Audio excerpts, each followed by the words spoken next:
ছোট কারখানা থেকে বড় অনেক বড় কারখানায় পরিণত করছে। এটা আমাদের পরিশ্রমের, আমাদের ঘামের পয়সা হয়েছে। একটা কারখানা থেকে 5টা কারখানা হয়েছে, মালিক আঙুল ফুলে কলা গাছ হয়ে গেছে।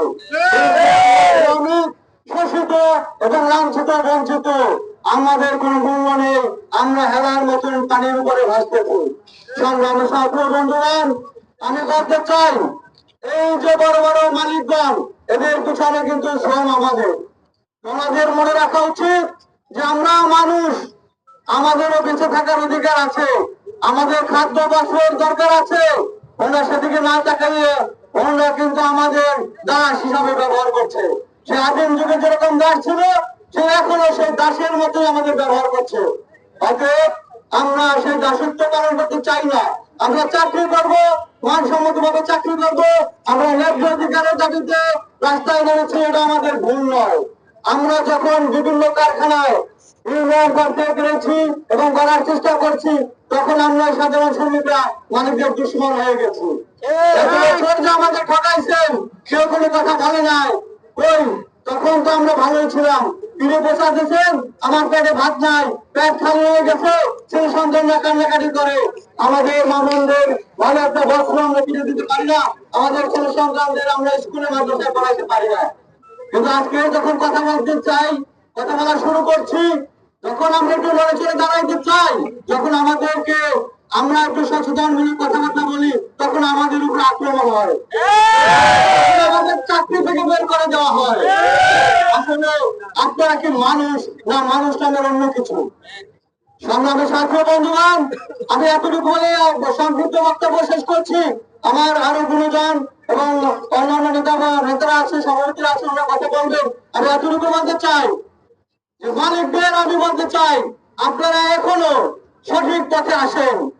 শ্রমিকদের ন্যায্য অধিকার আদায় করে দেন, এবং ন্যায্য অধিকার যদি আপনারা না দিতে পারেন, আমরা সমস্ত বাংলার শ্রমিকরা এক হয়ে রাস্তায় যখন বের হয়েছি, আমরা আমাদের পারিশ্রমিক আদায় করে নিয়ে ছাড়ব ইনশাআল্লাহ।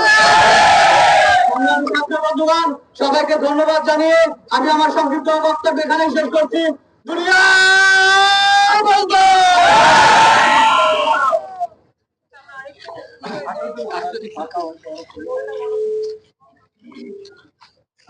এ পর্যায়ে আমাদের মাঝে সংক্ষিপ্ত বক্তব্য রাখতেন গ্লোবাল ক্যাপসুল লিমিটেড শ্রমিক ইউনিয়ন প্রস্তাবিত ইউনিয়নের সংগ্রামী সাধারণ সম্পাদক জাহিদুল ইসলাম শাহজাদ। আসসালামু আলাইকুম। এখানে উপস্থিত আছেন আমাদের বাসক কেন্দ্রীয় নেতা বরিশালের ডক্টর সমন্বয়ক ডক্টর মনসুর চৌধুরী, এবং উপস্থিত আছেন বিভিন্ন থেকে আগত শ্রমিক ভাই বোনেরা। আসসালামু আলাইকুম। ভাইরা, আজকে যে সেলাইনের 570 জন লোক ছাঁটাই করবে, শুধু সেলাইনের 570 জন না, এখানে যে গ্লোবালের লোক ছাঁটাই করবে না, তার নিশ্চিত কি? অবশ্যই ফার্মারদের শ্রমিকদের ছাঁটাই করবে না, তার নিশ্চিত কি? ভাই, এখানে আমরা সবাই একত্রিত হয়েছি আজকে আমাদের 570 জন শ্রমিক ছাঁটাই করতে, এদের ন্যায্য অধিকার ফিরিয়ে দিতে এবং এদের যেন চাকরি পুনর্বহাল দেয়, সেই জন্য আমরা সবাই এখানে একত্রিত হয়েছি।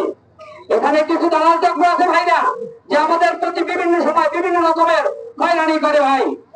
কিন্তু আমাদের প্রশ্ন হয় না এই যে আমাদের আফসারিন গ্রুপ একজন বাংলাদেশের মধ্যে 10 নম্বর ধনীতে, কিন্তু সে প্রথম সেলাইন অস্ত্র সেলাইন যেখানে 570 সেলাই করছে, ওখানে পানির কোম্পানি করছে, সেলাইন কোম্পানি।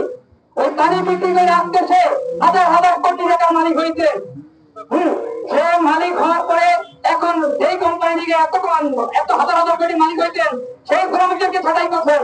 ভাই, আমরা চাই সবাই একত্রিত হয়ে, বরিশালের সমস্ত শ্রমিক ভাইরা একত্রিত হয়ে এর পূর্ণ জবাব দিতে, এবং যাতে আমাদের ভাইরা চাকরি ফেরত পায়, তার জন্য আমরা সবাই রাস্তায় সমাবেশ করতে। এই বেশি কিছু বলবো না, এটা বলে আমার সংক্ষিপ্ত আলোচনা শেষ করলাম। দুনিয়ার মজদুর এ পর্যায়ে সংক্ষিপ্ত ভাবে আলোচনা করবেন Olympic cement and fibre limited শ্রমিক ইউনিয়নের সংগ্রামী সভাপতি সেলিম সরকার।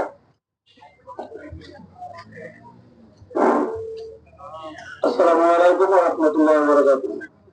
সংগ্রামী ভাই ও বোনেরা, আপনারা আজকের সভায় উপস্থিত আমাদের বরিশাল প্রাণ কেন্দ্রের সাধারণ মেহনতি মানুষের বন্ধু,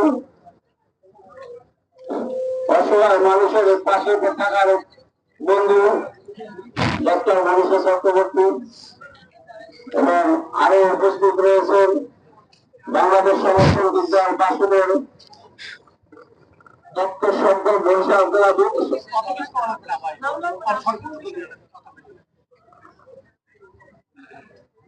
এবং বিভিন্ন কলকারখানার শ্রমিক বন্ধু। আপনারা জানেন বিগত 5 দিন যাবৎ অফিস এলাকার শ্রমিকগুলা ছাঁটাই করেছে, 570 জন শ্রমিক ছাঁটাই করেছে। তার প্রতিবাদে আমরা টাউন হলে মানববন্ধন করেছি, শহরে মিছিল করেছি, কিন্তু এখন পর্যন্ত মালিক পক্ষ কোনো